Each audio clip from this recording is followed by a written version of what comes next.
Welcome to a brand new episode of Spiritual Asshole. I'm so excited to be joined by Lisa Wimberger. She is the founder of the Neurosculpting Institute, author of New Beliefs, New Brain. Lisa, how are you? I'm so good. How are you? Beyond good. I'm so glad you're here. I have a lot of important questions for you. First question, what's worse, getting struck by lightning or calling Southwest Airlines? Oh my God. Like, what would you Oh, say? Southwest Airlines for sure. Yes. That's an amazing question. Yeah, we're starting off correct. So Yes. I want to talk about, I have to ask you about it, the lightning, the lightning Mm. thing, your backstory. Do you, I have a question for you. Do you use this as an excuse, like as a trump card at parties when people are complaining about stupid things like the price of eggs? And you're like, yeah, that's bad. You know what's worse? Getting struck by lightning. You know, I think I would get a pass if I did, but no, I don't. Wow, that's really nice of you. Yeah, well, because everyone's trauma feels like the most important thing in the world, and Oh, yeah. who am I to say it's not? But it completely 100% sucks to get hit by lightning. There's nothing glamorous, nothing like. It didn't feel like spiritual divine intervention. It felt like the suckiest thing ever. Um, Although I didn't pass out then and I didn't lose consciousness, I actually didn't even believe I was hit. But Where were you? um, it was my 15th birthday, Oh my and I gosh. was at my friend's house. I lived in New York, but it was my friend's house in Pennsylvania, and there was like eight of us kids. We were riding trikes. It was summer, and the clouds rolled in, and hail out of nowhere in July just started pummeling us, and we went to seek shelter under the awning of someone's garage.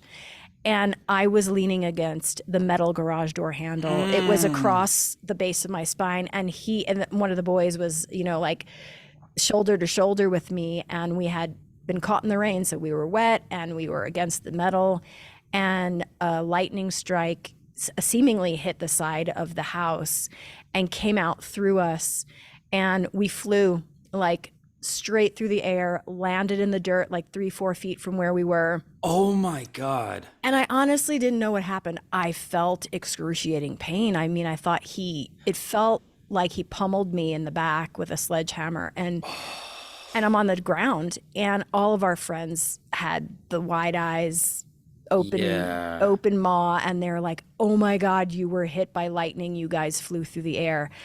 And I didn't buy it quite entirely, but they drove us back to the house. We run in the house. There's my birthday cake and my friend's parents like lighting candles. And my friends are going, "Lisa was hit by lightning." And they, of course, don't believe it because I'm fine, right? I'm walking in the house. But I remember looking at my watch and it had stopped. And Oh my and gosh, this yeah, is like a movie. it's like a movie. And I thought, maybe I got hit. And then I remember looking down and having wet socks. And I remember thinking, lightning, wet socks, bad combo. Don't do that again. And started having seizures like the following week. So did the same thing happen to the guy too? No. When I was writing my first book, New Beliefs, New Brain, I was writing the chapter on the lightning. And I honestly still didn't believe it happened. So I called my old best friend who was there, and I said, "Could you please narrate that day? Because I don't know if I'm making this shit up or what." Right. So she narrates the whole thing exactly as I remembered it. And I said, "Well, I want to talk to the boy who I haven't talked to in decades." I Yeah. find his brother on social media. I contact him. He tells me he had no residual.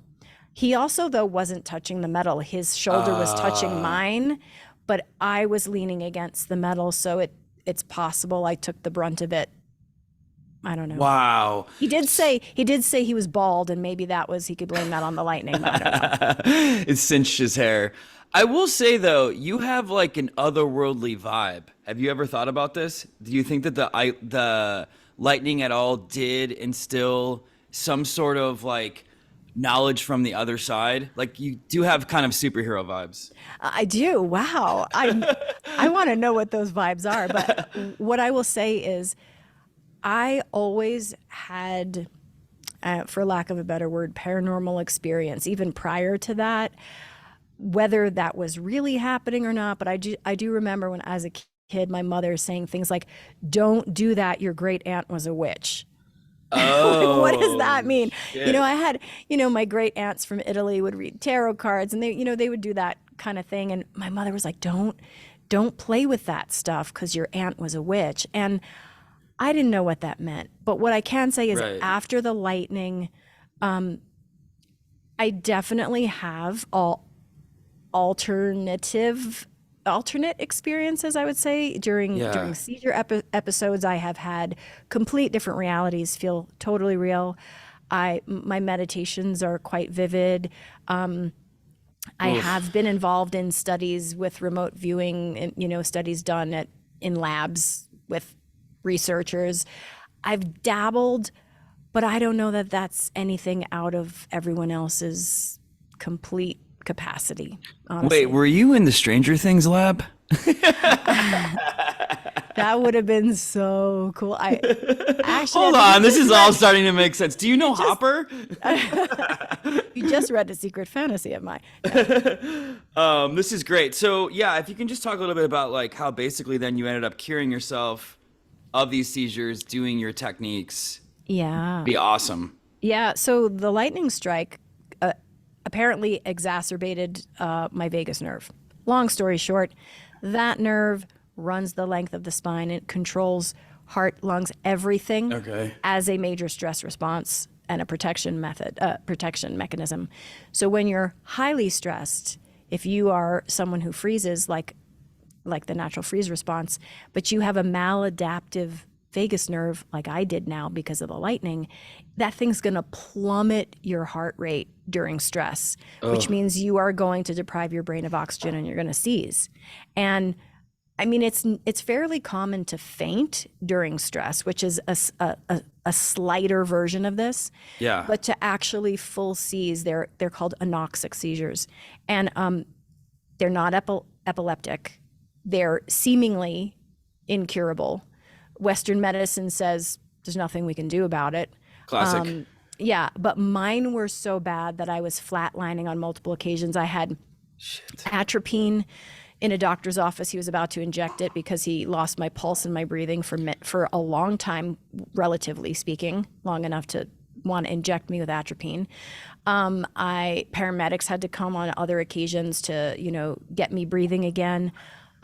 So I mine saw were your not, mall story, which was, oh my God, devastating. I'm sorry. yeah, We that, don't have to talk about it. yeah. No, that's totally fine. I talk about it all the time. But yeah, I mean, it's devastating to have your like 3-year-old daughter watch you flatline, seize Yeah. and flatline, and then watch paramedics get you breathing again, and then and then you don't hold your urine in your bowels during severe seizures. So like there I am in the middle of Whole Foods, just Oh, going to the bathroom all over shit. myself, unable to move, talk, breathe, don't know where my daughter is. I don't know how long I've been out. I just know paramedics are over me. And this was the stuff that I experienced way too often. Oh my God. And so to answer your question, I studied neuroscience to understand what my nervous system was doing because Western medicine said nothing you could do about it because it's not epilepsy. Great. And my spiritual practices said absolutely zero about the body because in the spirit world, as you know, it's real easy to deny and bypass pretty much anything three-dimensional and and ignore it. So I didn't have anybody helping me bridge these two things, but neuroscience did. It was the only thing that did. Taught me about my nervous system, taught me that I could override these stress response patterns because neuroplasticity allows your nervous system to learn new habituated processes, even ones you can automate and not think about ever again, like a stress response. Like you can automate that stuff. And I studied because I was desperate. Right. It was pure desperation. That's sometimes how the best stuff happens. So, what were the steps you took and the actual things you did to get there? Yeah, well, the first thing I did was realize that my meditation practice was making everything worse. Oh, Yeah, because when you are a person who freezes as your main stress response, you're already decelerating your heart. You're already calming down in theory. You're just doing it too much, too fast. So if you do a meditation practice that asks you to continue to calm down, that is giving like drugs to a drug addict. You don't ask someone who's freezing to calm down. Those bodies need arousal in order to reach healthy levels of oxygen in the brain again. So when you meditate, are you having sex with everyone? There you go. Oh my God, how did my secrets are out. No, but this is a really important point, because part of the meditation process needed to include the body and a physical sensation and knowing I'm in my body. I'm not more than my body. I'm not different than my body. I'm in my body right now. How do I want to regulate it? Okay. I'll be more than my body when my body's done, right? When I die, I'll be more than my body. But I chose this body and I'm living in it. So I better freaking know how to use it, because why else would I be in it? So I stripped my meditation practice of the neurologically maladaptive parts of it. And what does that mean? Sorry, just to clarify. Meaning I stopped clearing my thoughts. Got it. Okay. I stopped floating away. I stopped calming down. And I only did that when my body needed that, which was in rare rage moments. But what I needed more often than not was to feel in my body and to bring my parasympathetic, my freeze response, to arousal, to a felt, embodied, alive state. And you can use neuroplasticity to do that. It's very mind active. It incorporates the body. It incorporates a focus on sensations and movement. And I infused those things into the meditation process. I also learned how to tease my brain into receptivity, learning, and compliance, so that I could tell it a story and it would buy it and my body would believe it. How? Five simple steps. And those are rolled up into the neurosculpting meditation process. You calm your midbrain into an approach towards rest. You activate the front of the brain in an approach towards focused attention. And that combo, non-sleep, deep rest, and focused attention, is gold standard for neuroplasticity. Meaning, if you induce your brain to those states simultaneously, which is very easy, your nervous system is very receptive to whatever you tell it. So there's this thing that Neville Goddard does called SATS. He advocates for a state akin to sleep. It's basically the state that you're in right before you go to sleep. Is that what you're talking about? I mean, similar, but you can reach non-sleep deep rest even in like a few minutes of the right kind of mindset. Anything you do to get the midbrain to chill a little bit will push you towards a resting state. Okay. And then anything you do to tease the front of your brain into activity will get you towards a focused state. You combine rest and focus. Now you're in the nervous system like putting your foot into a shoe with a shoehorn, right? You just gracefully guide yourself into the nervous system. And now you can actually create a new pattern, a story, a belief. You can investigate an old one. So what's an example, of doing that? I'm thinking like falling asleep on a treadmill. Is that what we're talking about? While you're running? Or while you're driving really fast. I'm trying to picture this because I want to do this so bad. Yeah. So basically, if you spent 2 to 3 minutes, there's sirens. Focusing on the sirens. Yeah. Focusing on the sirens. Resting. If you were to spend 2 to 3 minutes marinating your thoughts in, my breath is breathing myself, my body's on this chair, gravity is gently drawing me downwards, I'm in a comfortable environment, I have access to food and water, your midbrain will start chilling out. Just with those thoughts. From there, after just 2 or 3 minutes of marinating in that, then you tease the front of the brain into activity with the most ridiculous, bizarre, nonsensical things, because it loves novelty, and Yes. wonder. So if raindrops had voices, what would a rainstorm sound like? If, your mother-in-law's Wow. nagging voice, came out of your dog, what kind of conversations would you have with your dog? If you were a square, how big would you be? Weird, random, nonsensical thoughts. If you tease the brain with those, the front of your brain goes, whoa, that's bizarre and interesting. So you can recruit Amazing. high levels of focused attention with pure novelty, bizarre, meaningless wonder. So you're telling everybody just to do mushrooms. That's what I'm getting. Basically, yeah, practicing curiosity and wonder. We do have endogenous hallucinogens in our brain, right? We have opioid receptors. We have opioid molecules. We have the capacity to conjure any bizarre thought we have. But what that actually does is it recruits the front of the brain's activity. And when you do that in partnership with a relaxed midbrain, your nervous system is like, hey, tell me what you want. And I might believe you a lot more now than I did 10 minutes ago when I was worried about, I have to pee, where's the bathroom? Right. So this gets into like all like the main amazing questions I have for you, which is basically first question, why is our brain so resistant simultaneously though to novelty? That's what I find to be so interesting. But then once you do the novelty, it's like, hell yeah, so glad you did this. But it will tell you a story all day long why you can't try the new thing if you want to do the new thing. Well, it comes down to energy efficiency. All answers to most answers to most questions is coming down to energy efficiency. The brain has created beliefs and response patterns to the world around you and to the internal stories. And if they've served you, whether they felt good or not, if they served you in the moment to keep you alive in any way, shape, or form, they will be habituated and they will be made energy efficient so that you don't have to ever think about them again and you can just access them. And so if when you learned how to walk, right, you habituated that, so you never have to think about it again. It became energy efficient. Could you imagine how difficult it would be to live life if you had to learn anew every day how to use your arms and legs? Wow. So the same thing is true about beliefs and perceptions, especially the ones that keep you safe, which are often the ones that protect you and keep you from making errors.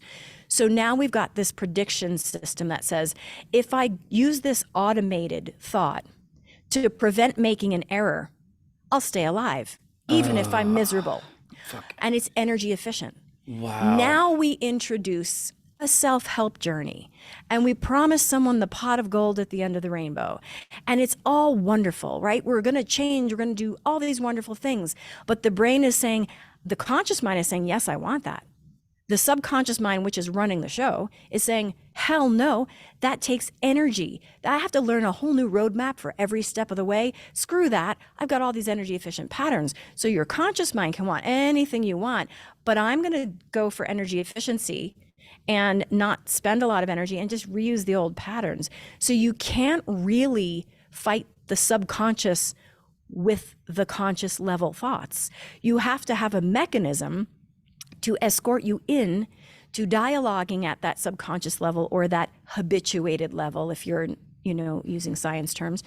And that's where you have to do the work. Conscious mind and all of its wants and desires is no match for habituation and energy efficiency. It just isn't. Well, I'm completely blown away and speechless because you just described like the last 12 years of my life. And you probably walked away like sometimes beating yourself up around, well, why can't I do this? I read Not the books. sometimes. Not sometimes. Okay. So the great answer is you're just really energy efficient. And so if you want to welcome change, you have to practice and microdose novelty. And so you have to practice prefrontal cortex activation in safe, silly doses so that you get a roadmap for novelty. And it's a paradox, but that's what has to happen. And so you get your prefrontal cortex used often, and it gets resilient, and you get better and better and more comfortable at novelty. So then when the changes come, you don't spiral into your past stories. You're actually like, no, no, no, I can navigate this. I got this. This is the explanation for cold feet before the wedding, changing your mind after you've, well thought out a thing, because that moment is the moment of transformation and change. And if the brain doesn't know it can handle that, it doesn't care how good that reward is. It's going to go for energy efficiency.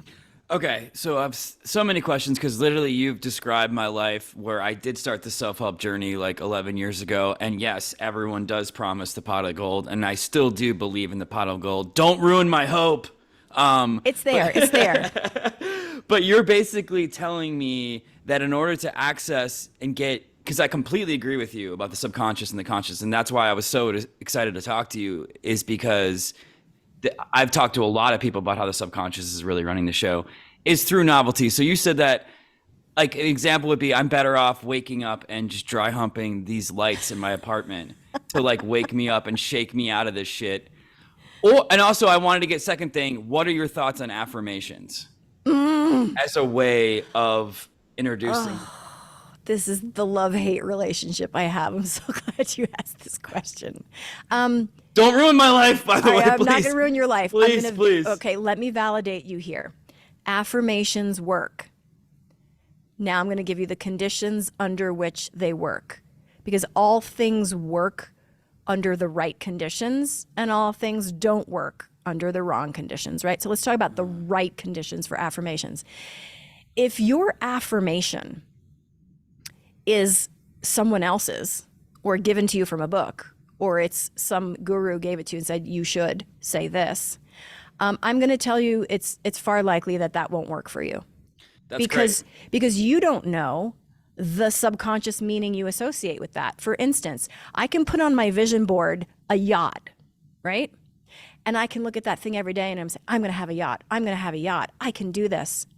But if my subconscious association with my worth and value says, you're not worth that, then I may find myself on a canoe with a hole in it and I sink, and I'm like, damn, I was trying to manifest a yacht and instead I manifested sinking in a canoe.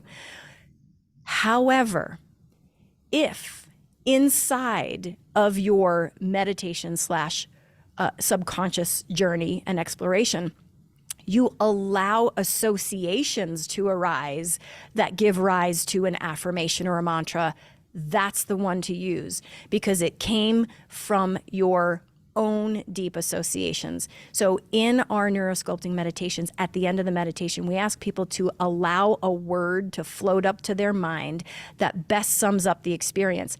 That's the word that works in the affirmation, because it was programmed by you and not with everyone else's shoulds that may actually be the opposite of what you believe. So yes, they work, but you have to program them yourself. They have to be congruent with your subconscious associations.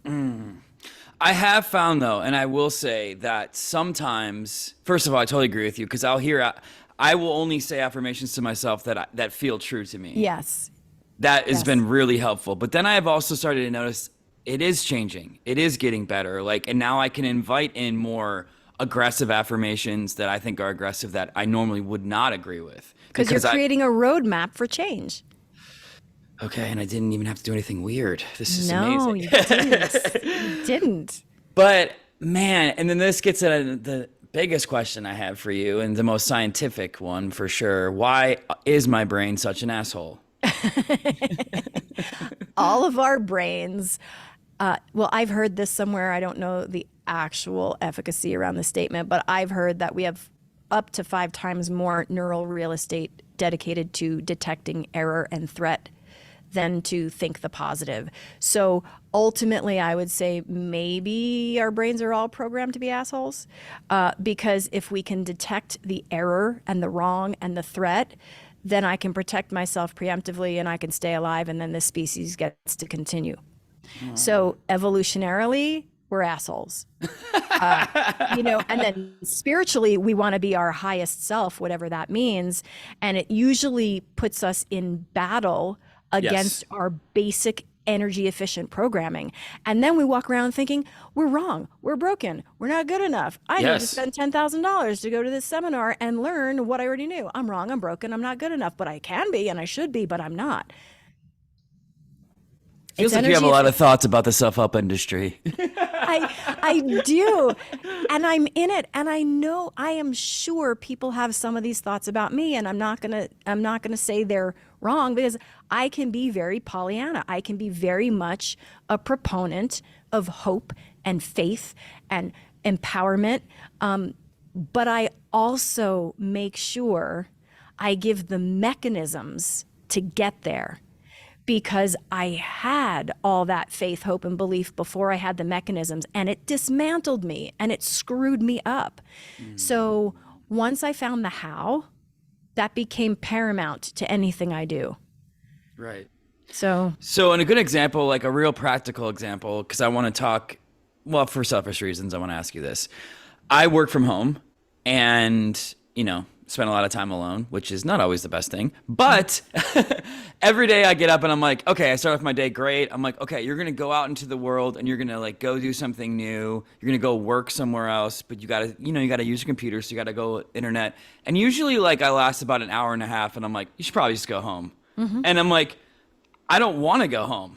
Why am I going home? And I think for some reason I'm home right now. It's safer here because my brain, I know, is telling me that. But yet, I don't really even want to be here. Yeah. I mean, you just hit on a couple key things. One, it's your familiar, and the brain will default to familiar every time you give it the opportunity. Energy efficiency. But also, you said something really interesting. You'll go somewhere and you'll be working for like an hour and a half. This brings me to want to share a little bit about ultradian cycles, which Andrew Huberman talks about quite a bit. Great. Ultradian cycles are waking state attention cycles. Like when we dream, we have 90-minute REM cycles.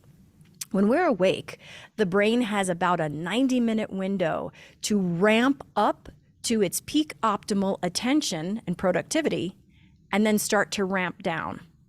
So if you're noticing you've got an hour and a half of like, I'm out in the world, I'm productive, I'm focusing, you're actually noticing a natural ultradian rhythm. So when you sit down to do work or concentrate or create or write, there's a ramp up where you're like getting adjusted, you're getting your mind focused, then you hit a flow and a peak. And usually that's between 20 minutes and then 60 minutes and then, or 65. And then you start to lose your ability to concentrate and be in the flow, and you're coming down, and our productive expectations say, no, I should crank this out in 4 hours. I should be able to do this and push through.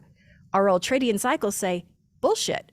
You need to stop at 90 minutes, change your environment, change your scenery, take a walk, jump up and down, listen to music, take the valley of your brain's natural focused attention and let it do what it's supposed to do, which is try real hard to consolidate everything you just did, so that you could ramp back up to another bout of focused high productivity. And so if you actually respect your ultradian cycles of attention, you're going to be far more productive in a more streamlined way, perhaps with less effort and less work.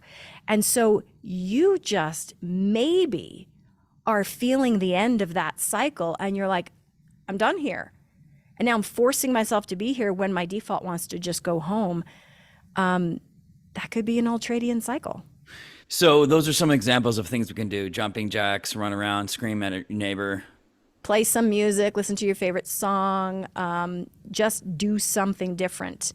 And, if you microdose, some people on Instagram got offended that I said microdose novelty. They said, that's illegal. No, I love that you said that. I was going to ask you about that. It's fucking great. I don't mean substance. I mean novelty. Well, I was going to ask you about substance too. Yeah. So, but if you like microdose novelty throughout your day, you can spark this regenerative focused space. So like rearrange your kitchen drawers so that every time you go on a break into the kitchen, you pull open the drawer and you're like, oh, wait. Those are the dish towels and not the spoons. And there's a spark of, oh, that's interesting. Oh, that's different. Or just flip some scripts, some patterns throughout the day. Like if you're going to go up the Man. stairs to go to the restroom, start with the non-dominant leg and just notice that that's going to feel different. And you're sparking these microdoses of prefrontal engagement, which may help your productivity. And it certainly is going to give you a roadmap for microdosing novelty, which will make novelty ultimately not scary. Again, though, isn't it fascinating? Again, it goes back to the paradox, though, right? Because there's also the side of you that's like, everything in my apartment needs to be exactly where it's supposed to be. But then, like Yeah. you said, when you get thrown off, it's actually good for you. So, and this goes to, because my daughter grew up with a touch of OCD, and we couldn't rearrange the furniture in the living room because it would not do a positive novelty stimulus for her. It would do an anxiety OCD moment. Okay. So what I would say is just do those things that won't spin you into, uh-oh. It has to make you go, interesting, not uh-oh. Yeah. You can trash my whole place. I don't give a shit. Yeah. Oh, yeah. Okay. So then I also want to talk to you about practical things about your intuition versus letting your brain take over. Okay. So when I got my dog, I knew immediately I needed to get my dog. It was the best decision I've probably ever made in my life. I knew it was like a magical, let's say I was hit by spiritual lightning, but I was okay. Yeah. But then as I was sitting there talking to everyone about it, I started starting to bring my brain back and talk myself out of doing it. But I didn't, but I came very close to not doing it. And I see this a lot with choices that I make. Like I have a friend who was like, I really want to go to this talk. And it was like, but it was too much money for her. And she's like, I'm going to go. And then the more she talked about it, I could see herself not going. So what do we do in those situations when we have to balance like things that our heart is screaming for us to do versus like the practical real world application of those things? Because I ultimately truly believe that we should be ignoring our brain's old patterning in those things. But what do you think? Yeah, I agree, but it's a balance, right? And it's different for everyone. Here's what I go through because my brain and my intuition has battled my whole life. So what I do is I ask myself a series of questions. The first is, if my body feels awakened, alive, and already feel an impulse towards something, that's a big yes for me. Now, my brain may step in and say all the reasons why I shouldn't. I'll look at those reasons, but then I'll ask myself, am I saying those reasons out of fear? Yes, if I'm saying them out exactly. of fear and that feeling, that impulse is alive in me, I'm going to try to default to the yes. I also do this. If a situation is making me feel contracted, that's a no for me. If it's making me feel like I can exhale or if I feel my facial muscles soften and I feel my eyes widen, my face go into this softer space versus my forehead pinching and my lips puckering, those are the difference between yes and no. Look, the body's not going to lie to you. The body is connected to your subconscious impulse. In fact, subconscious thought is a third of a millisecond faster than conscious thought. So your body is already responding to what your subconscious is saying is aligned with you. So if you look at the body signals, I default to those indicators. Having ignored my body most of my life, I now consult it. If I'm exhaling, it's a yes. If I'm contracting, it's a no. If my face goes into tension, it's a no. If my face goes into softness, it's a yes. If I feel alive or if I feel calm, neutral equanimity, those are yeses. If I feel dysregulated belly, if I feel like, I have to go to the bathroom, it's a no. Right. But what if you just had 9 coffees though, and that's just how you... Then it's a yes and from improv. Good job. Hey, great reference. So I want to talk a little bit about neuroplasticity, and I do want to give people hope that they can change their brain. Obviously, this is entirely what you do. I heard, though, that, and you obviously know this, the older you are, the harder it is to change your wiring. Is that true? I mean, when you're young, there's passive learning because your neural networks are in connection mode, right? Okay. They're proliferating and they're connecting. So it's much easier to learn as a child passively.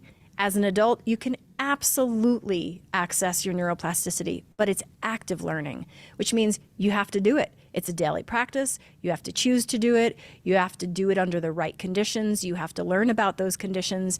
But I mean, I set goals every decade. I give myself 10 years to meet them, and I allow myself time to understand the right conditions, and I meet my goals. And all of them are around learning, gaining new skills to keep my brain adaptive. And I would say my brain is, I feel like it's as sharp as it ever was. I have massive skills acquisition in the goals that I set because I put the daily work in. So it's active learning versus passive at this point. Is the mean voice in our heads really just our moms on a God microphone? Oh my, yes, yes. No, I have to. Let me. Mom, forgive me. My mother was a cheerleader for me. So I can't say that about my mother, but I'll say that about everyone else's mother. Okay, so for me, I've been on this journey for a long time. As I mentioned, this is all about me. Um, how long does it usually take, and what are some nice things you could say right now so that we don't get discouraged? Because as you mentioned, I very much have been battling these two worlds where I'm like, I know all this is possible, but when I don't see it and I have the same vision board up and I look up and I see a lot of these things haven't come true, what do you say to that? I say this, when you get the right language for the nervous system, your change can happen faster than you could ever imagine. That's not a promise, but those are the conditions. So Tell us the language. Tell us the language. So the language is you have to know how to slip in without resistance to the subconscious associations, and you have to know how to get the body to receive them. That's what the neurosculpting process is for. It's a 15-minute meditation experience. The steps are embedded in there, and I would direct anybody right now who wants to know how fast this can happen for you to go to my YouTube channel and look at my case study with Heather, who is the quadriplegic. We did a 20-minute neurosculpting meditation. She was paralyzed in her hands for 13 years, and she moved both thumbs multiple times immediately after a 20-minute meditation, and I've got it all captured on video. Oh my God. Because she was a case study for me, and it blew my mind. So if you want to know how fast this can happen, 20 minutes. How fast can it happen to maintain the long-term change of that? That's what, yeah. Daily practice, and everyone's different. But once you've habituated something, it's habituated. So it could be a few days, few weeks, few months for certain patterns you have. It could be longer for others. So is there a place that we can find these meditations? Yeah, you can go to neurosculpting.com, and there's a couple of core meditations on the meditation page. And I have a ton of amazing courses, and we have practitioners. Honestly, though, the beginner course is where I tell everyone they should start because it's going to give you the how and the why, and it's going to make you less reliant on me and any other self-help person and more self-reliant, which is ultimately my mission, is to have people be self-reliant. All right, so everyone has to go to this website. So if the brain was a modern day appliance, what would it be? I'll give you some options. Yes, please. But then I want you to, you can have chime in with your, okay, here's some options. A paper shredder, a dildo, a really fucked up toll booth. It would be the mechanical pants from Wallace and Gromit. Wait, what are those? That's so good. Oh, you have to see that episode. They're pants that he wears that have suspenders, but they have a life of their own. So they take him wherever he doesn't want to go. Oh. And they take him where he does want to go, but is too afraid to say. Yes, they're the pants from Wallace and Gromit. That's very great. All right. One of the things you said, just a couple more questions. One of the things you said was on Instagram, if females want a more potent brain exercise, have an orgasm. So what's it like being the wisest person alive?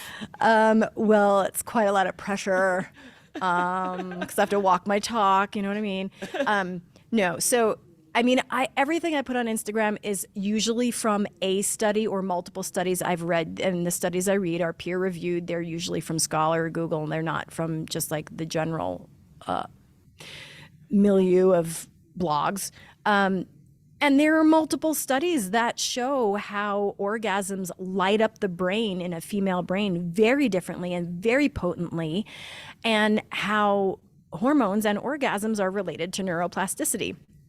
And so having them is really good.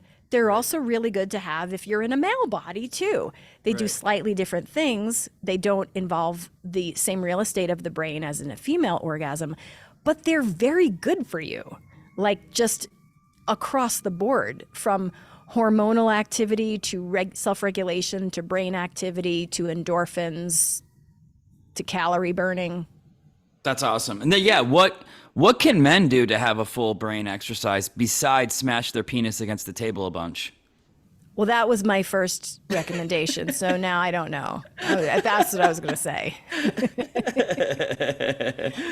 Really just full brain activity, which is really hard to say because I know neuroscientists are like cringing right now, like full brain activity. We're using our full brain all the time. I know that. So a more robust brain activity, I would say, is anything you can do to cross-wire physical exercise combined with a nice mental practice, combined with listening to music, combined with a sensory experience of eating something really good. Sensory input is how we feed the brain. So to really recruit a lot more senses in the things that we do. What is your morning routine like? What are things that you do in a given day for Novelty, and anything you could share is awesome. Yeah, I love my morning sunrise walks, and when it's not 20 degrees here, I take them. That's a Huberman special too, right? Yeah, it's a Huberman special. I ordered that off the menu. That's the appetizer. The Huberman special is the morning sunrise walk. And I usually see new amazing things on that walk. So there's novelty and that shows up there. I do a meditation in the morning. It's not a long, elaborate one. It's usually 10, 15 minutes. I like to shake a lot. I like to do neurogenic tremoring all the time. It feels amazing for the body. It's regulating. And it can also be energizing or relaxing, depending on what your body needs. For like a minute, just Yeah. like shake it. Yeah. Mm-hmm. I was doing cold showers. I was doing cold at the end of my hot shower. Fell off the wagon, but I was feeling great with those, I have to say. I just made a video making fun of that, but everyone says it's great. Yeah. You know what? It sucks. I'm not going to lie. It sucks. But afterwards, I was amazed at how good my body felt. But after, it doesn't feel good during. And I don't know. The people who say it feels good during, I think they're lying. Right. So then would you say, because a big term in spirituality and self-development is self-sabotage, would you say self-sabotage then is just your brain being energy efficient? I would absolutely say that. 1000%. Wow, that's so much kinder. Yeah, I would say that. Okay. Because all it's doing is just going back to like, well, this is saving us time. You're just energy efficient in all the ways you don't need to be anymore. That's it. Okay, cool. All right, well, this was so fantastic. I usually like to close by playing a game called Spiritual or Asshole, where I say some things and you tell me if it's spiritual or asshole. Okay. Here we go. Ready. Spiritual or asshole? Dancing to stimulate your brain, but it's to the YMCA, so you're just stimulating looking like an asshole. Spiritual. Great. Spiritual or asshole? Microdosing mushrooms on the daily. Plead the fifth. Spiritual or asshole? Looking at your dog and saying, hey, can I have your brain instead? Asshole. Spiritual or asshole? Thinking that your mood is dependent on what the moon is doing. Oh, spiritually asshole-ish. Because you can ultimately trump these things, right? Yeah, of course. Of course. I think the answer is both to most of them, really. Spiritual or asshole? Asking your brain why questions like, hey, why do you hate me? Asshole. Spiritual or asshole? Meeting a beautiful woman and saying, listen, I'm just here for the neuroplasticity. Asshole, but it would have got me. Spiritual It would have worked on me. It would have really worked on you perfectly. It was like a perfect pickup line. Spiritual asshole, doing things outside of your comfort zone, like working in an office and then smiling. Spiritual. Spiritual are also sleeping, but then asking the question, am I sleeping because I'm tired or am I just very depressed? Ooh, smart. Smart. Also, quick one I have to throw in here. Have you Yeah. ever thought about it's incredible that your brain is almost wired for like beautiful spiritual things? Like, isn't it crazy that like you always talk about how we get benefits from kindness or Yeah. community? Has that not blown your mind that it's just like we're not really hardwired? Everyone's like, people are so mean. I'm like, that's not true. You're not rewarded for bloodlust. Right. It's not, we do feel rewards, drug-like rewards when nice things occur. Yeah. What We do need you to think focus about on that? more. We need to focus on that more. I think we don't focus on it enough because it takes energy to get there, but Oh. it's a tastier treat.